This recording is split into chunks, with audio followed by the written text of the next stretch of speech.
Coach, I guess I'll just start with you. Can you kind of describe why this is such a historic event for USA Rugby and basically rugby in America on Saturday? I think to start with is the opponent. You know, having the world champions come to the States is a massive deal, and everyone's pretty excited about that and has been for some time. Playing in Soldier Field is big. Soldier Field is one of the great stadiums in American football and American sport.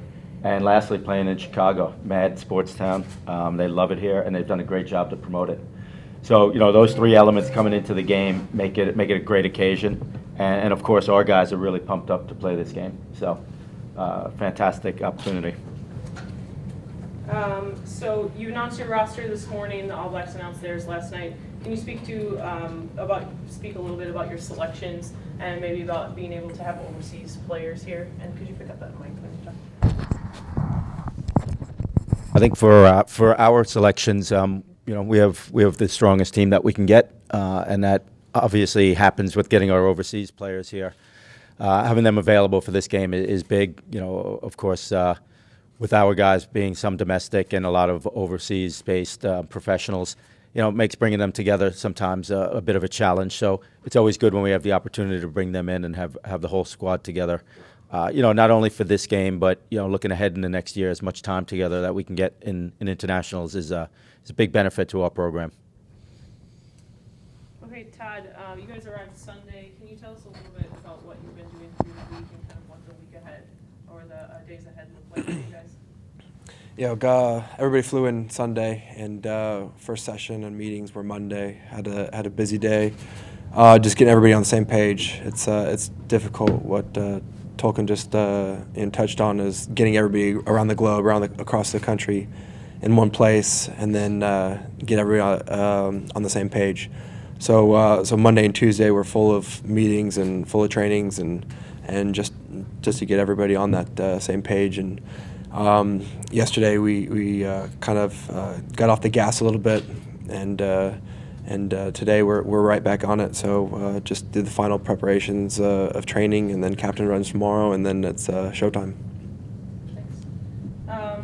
Scott, can you talk a little bit about the welcome that you received in the city and being in Chicago, and kind of what an opportunity is to play in such a mad sports town, and are people excited about the match? Well, no, I'm excited to play in Chicago. As a pretty rich sports culture and history. To be honest, we haven't gotten out and around the city a whole lot, so I couldn't really speak to kind of welcome, because we've been, you know, it's been a really compressed kind of week. But you know, I'm really looking forward to playing in Soldier Field. When you're a kid, you know, and you think about, you know, maybe growing up and playing football. You know, I never thought I would have the opportunity, so it's kind of a pleasant surprise, I guess, to get to play in Soldier Field. But yeah, no, it's good to be here. And Danny, I heard you talking a little bit about the growth of rugby in the U.S. Yesterday. So can you kind of recap that and just for the lay audience, tell them about how much rugby's grown in the U.S. and kind of where you came from in that pathway? Yeah. So I think it's grown since 2009. It's grown about 400%. I remember when I started playing 2004, there was maybe 300 or 400 clubs, and now there's over 1,000 in the States. And this match is just going to be even better for the game. With it being on NBC, people flipping around the channels during the daytime, primetime television on a Saturday, it'll stop and catch people's eye, and that'll just continue to help the growth of the game. Probably through the roof, and yeah. Thanks. We can take questions from you guys. Go ahead. So, how many of you guys have backgrounds in American football? Yeah.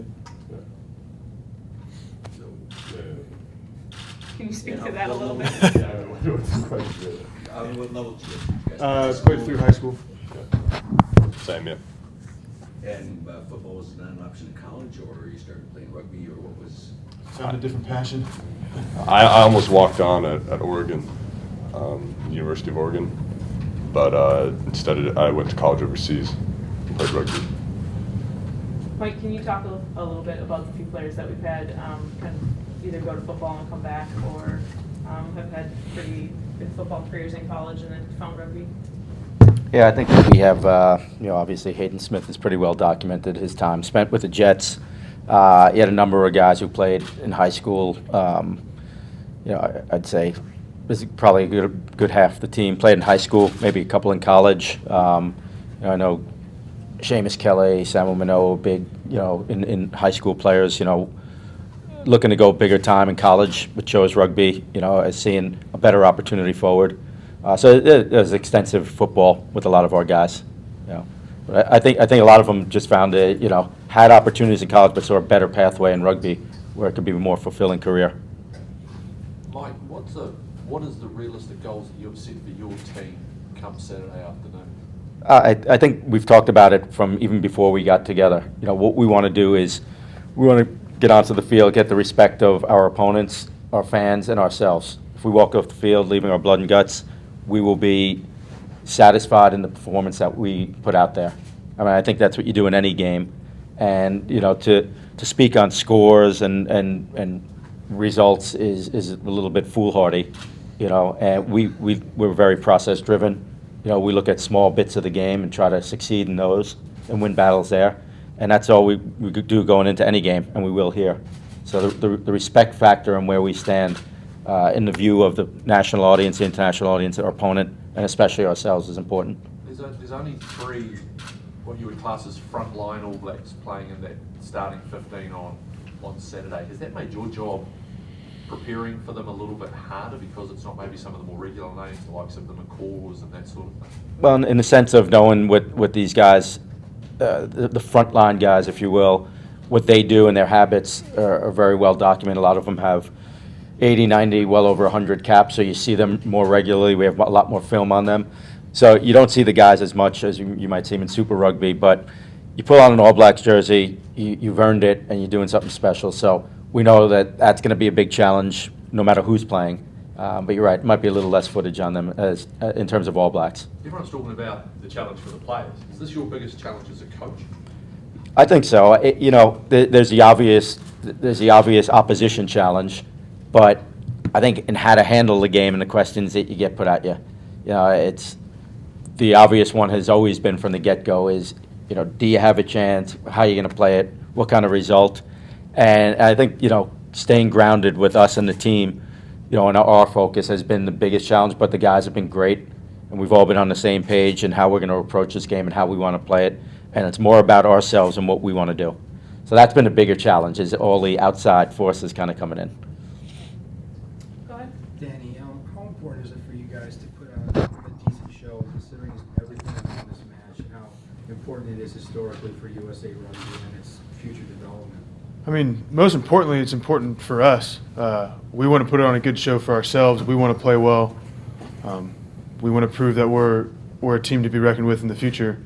But as far as the game, it's the biggest thing for us to put on a good performance, to grow the sport, to have people get more interested in it, to want to watch, to want to be a part of it. And the more that happens, the more competitive we'll get.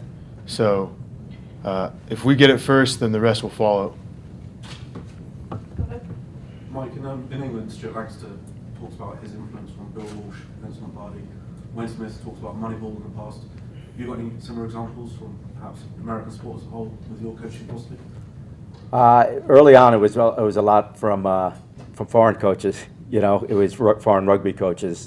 Going way back to the start. Carwyn James, the Welsh coach, was someone. Wayne Smith was influential. I loved the style that he played in and how he coached. So those were influential in my rugby coaching.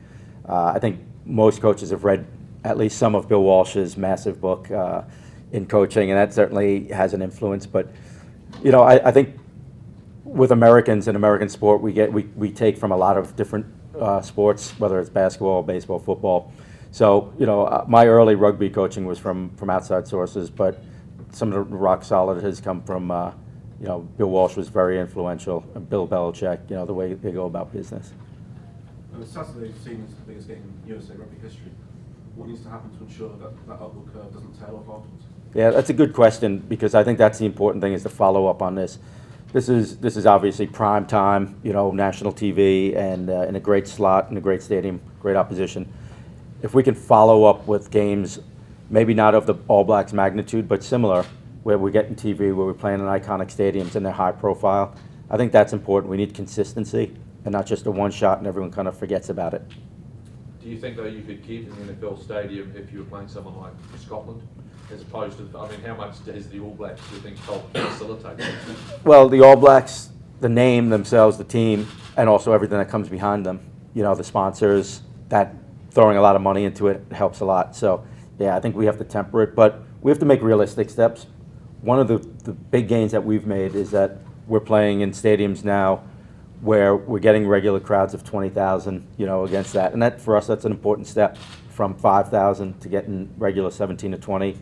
Make the jump. I mean, that's not a realistic expectation to say we're going to get 60,000 for every international. But if we can make those consistent strides and build up towards that.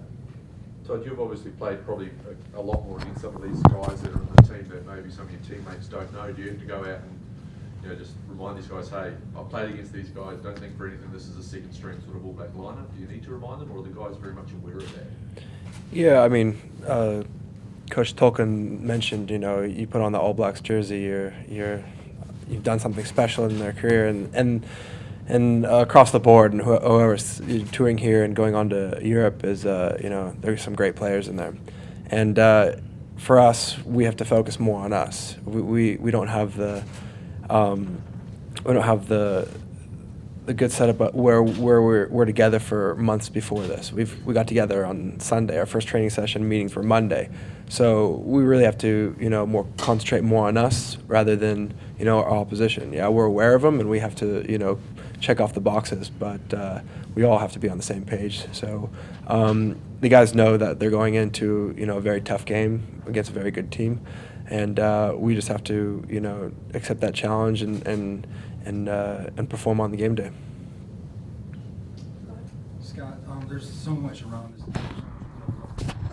Knock all that out and just try to focus on playing number one team in the world. For me, it's kind of just that. I mean, it's not so much that personally I'm not trying to block things out. I'm just trying to concentrate on what I need to do.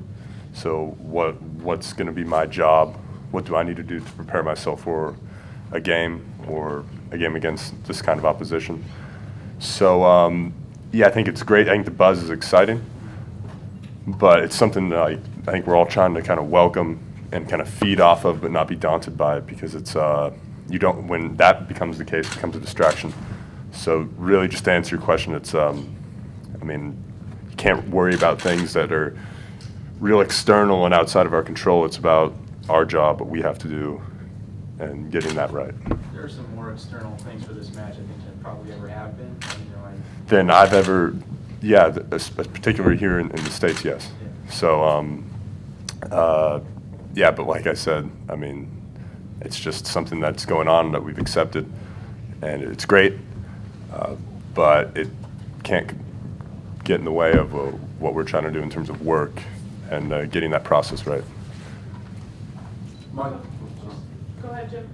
So other than experience, what's the difference between, I think you guys are 18th ranked in the world, between, let's say, the teams in the 10 down and the 5-6 powerhouses like South Africa, New Zealand? In other words, what do they do that the U.S. is going to have to catch up? Is this directed at me or? Sure. Trying to get out of that one.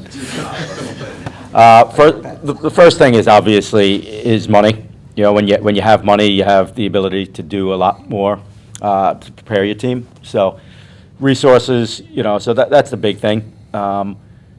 Getting our guys playing in professional and full-time environments is a big thing. We have a lot more than we did 2 years ago, and that's been a big help. They're living as professional athletes, training, and have the mindset as professional athletes. So that helps coming into the assemblies with leadership, with how they approach the game, and it's very meticulous. So I think that those two things, professional environments, having more money, but it could also start internally, the way we go about our business, being as professional as we can be. So until that day comes where we get more resources, we have everyone in a full-time environment, we have to do our best to create our own professional environment and be as professional as we can. Do you think the athlete pool is equal to, I mean, I know that 300 million people here versus, I think, New Zealand maybe, what, 20 million? I have no idea. 4. 40? Four. Okay, my, well, that's okay, so, 300 million, U.S. soccer, I suppose, in some ways is the same. You're getting the third, fourth, or fifth best athletes from the pool. But I mean, you have to consider how many, 4 million people, how many people play rugby? Figures came out the other day, it was 150,000. 150,000. How many people play rugby in the States? And then you've got to ask the question, how many people play rugby in a professional environment or in a full-time environment? So that's kind of what we're facing. I mean, we don't have that same, we don't have the same pool that they do, because we don't have the same pool of players playing, you know, different competitions like the NPC, like the Super 15. So we are. Actually, the pool's fairly close in size. I thought talking about 100,000. Yeah, there might be 100,000 people playing, but there's not 100,000 people playing. I think there's a whole bunch of circumstances. I mean, the biggest thing is culture. You know, you're born in New Zealand. If you're not playing rugby, you're still absolutely immersed in that culture. You know, and it would be, you know, that culture says a lot about how their approach is. It's live and die and breathe rugby nonstop from when you're born to being a grandparent and having your opinion on the All Blacks performance. So I think that's the overwhelming factor. Mike, what's the strength of your team for the New Zealand people who'll be watching the USA guys for the first time since the 2011 World Cup? What's the strength and what involvement do you think? I think our athleticism and I think our temperament. I mean, I think those should be cornerstones of our team and our performance. The guys are competitive, they're athletic, and I think that has to always be a cornerstone. I mean, obviously we want to play skilled and a little more complex, nuanced rugby, you know, and those are important things. But for us to keep our base, we're athletic, we're competitive, and we're meticulous. You know, the guys do a lot of homework. They're ambitious, and I think that really has to always be a cornerstone of our team. You know, before anything else happens. Mike, would you like to see more partnerships like Saracens have with Seattle over here? Yeah, I mean, I see nothing bad about that. I think it's, you know, on the contrary, it's been positive. There are opportunities for people. There's coaching possibilities and growth there. So yeah, I see it as a positive. You know, the more resources we can get into our clubs and our domestic scene, the better. Was there a time when you thought you might not have your Premiership players available? Was that slightly scary? Yeah, I think early days, you know, those negotiations were going on, and there was a time that, you know, it wasn't certain, and I think that would have been tough as an event if none of the professional players were here or none of the Premiership players were here. You know, that would have been a massive ask for a lot of amateur players, and you know, I think it probably would have brought the occasion down a little bit. Can you just talk a bit about Samu Manoa back home in the UK? He's getting a lot of hype at the moment. Doing really well for Northampton. He's one of your integral players. Can you just talk a little bit about him? Yeah, Samu is an incredible player. I mean, he's a great athlete.